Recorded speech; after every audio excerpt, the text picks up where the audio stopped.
Bismillahirrahmanirrahim. Assalamualaikum warahmatullahi wabarakatuh. Halo semuanya, perkenalkan saya Rustita Ningrum, NIM 041, Prodi Pendidikan Informatika kelas 4B Luring 1. Nah, di sini saya akan menjelaskan dan juga sekaligus mengerjakan tugas UTS praktikum jaringan komputer yang menjelaskan tentang mikrotik. Nah, pengertian mikrotik itu sendiri adalah sebuah perusahaan kecil berkantor pusat di Latva bersebelahan dengan Rusia. Mikrotik adalah sistem operasi yang berbasis perangkat lunak atau software yang dipergunakan untuk menjadikan komputer sebagai router sebuah jaringan. Mikrotik juga menggunakan sistem operasi berbasis Linux dan juga dasar network router. Sistem operasi OS ini sangat cocok untuk membangun administrasi jaringan komputer yang berskala kecil hingga berskala besar. Nah, fungsi dari mikrotik itu sendiri ada 6. Yang pertama yaitu untuk memblokir situs-situs yang mengandung konten terlarang menggunakan proxy di mikrotik, sehingga mendukung program pemerintah berupa penggunaan internet positif. Yang kedua yaitu untuk pengaturan dan konfigurasi LAN menggunakan PC mikrotik router OS beserta perangkat keras yang sangat rendah. Fungsi yang ketiga yaitu adanya pengaturan jaringan internet yang dapat dilakukan secara terpusat sehingga memudahkan admin dalam mengelola. Fungsi yang keempat yaitu digunakan untuk sebagai billing hotspot yang mempermudah konfigurasi dan pembagian bandwidth pada jaringan.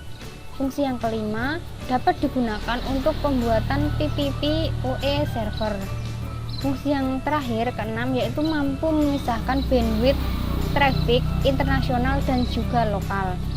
Nah, jenis-jenis mikrotik ada 2. Yang pertama yaitu router OS.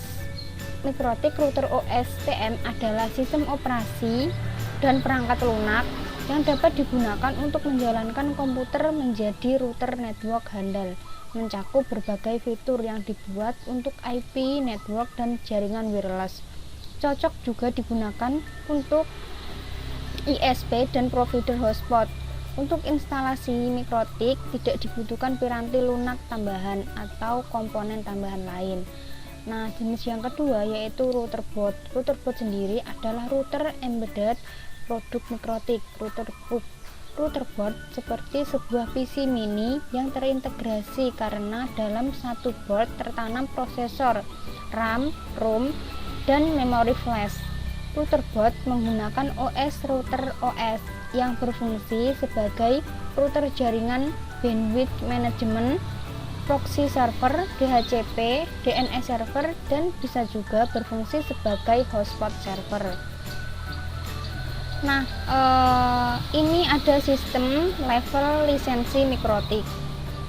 Mikrotik hadir dalam berbagai level dan setiap level mempunyai kemampuan yang berbeda-beda, sehingga ketika ingin menggunakan secara penuh maka dibutuhkan lisensi dari mikrotik LS alias berbayar. Nah, mikrotik dikenal dengan istilah level pada lisensinya. Tersedia mulai dari level 0, kemudian 1, 3, hingga 6. Untuk level 0 sendiri ini adalah level gratis, tidak membutuhkan lisensi untuk menggunakannya, dan penggunaan fitur dibatasi selama 24 jam setelah instalasi dilakukan. Level 1 atau demo, pada level ini kita dapat menggunakan sebagai fungsi routing standar saja dengan satu pengaturan serta tidak memiliki limitasi waktu untuk menggunakannya. Level 3 ini sudah mencakup level 1 ditambah dengan kemampuan untuk manajemen segala perangkat keras yang berbasis kartu jaringan atau Ethernet dan pengelolaan perangkat wireless tipe klien. Level 4 ini sudah mencakup level 1 dan 3 ditambah dengan kemampuan untuk mengelola perangkat wireless tipe point. Terus level yang kelima yaitu mencakup level 1, 3, dan 4 ditambah dengan kemampuan mengelola jumlah pengguna hotspot yang lebih banyak. Level yang keenam ini mencakup semua level dan tidak memiliki apapun. Nah, untuk mikrotik ini sendiri dapat diakses menggunakan 4 software, salah satunya yaitu menggunakan Winbox X. Nah, di sini Winbox X diperlukan juga membuat mesin dengan VirtualBox. Kemudian di sini saya sudah membuatnya mesin, kemudian kita membuka Winbox-nya dengan memasukkan username dan juga password. Saya sudah memasukkannya. Di sini kita bisa konfigurasi IP address, kemudian DHCP client, DHCP server, DNS, dan juga kita bisa mengaplikasikan atau mengonfigurasi web proxy untuk membatasi jaringan yang bisa diakses. Itu saja sedikit penjelasan saya mengenai tentang mikrotik. Apabila ada salah kata atau kurangnya penjelasan, saya mohon maaf. Saya ucapkan terima kasih dan saya akhiri. Wassalamualaikum warahmatullahi wabarakatuh.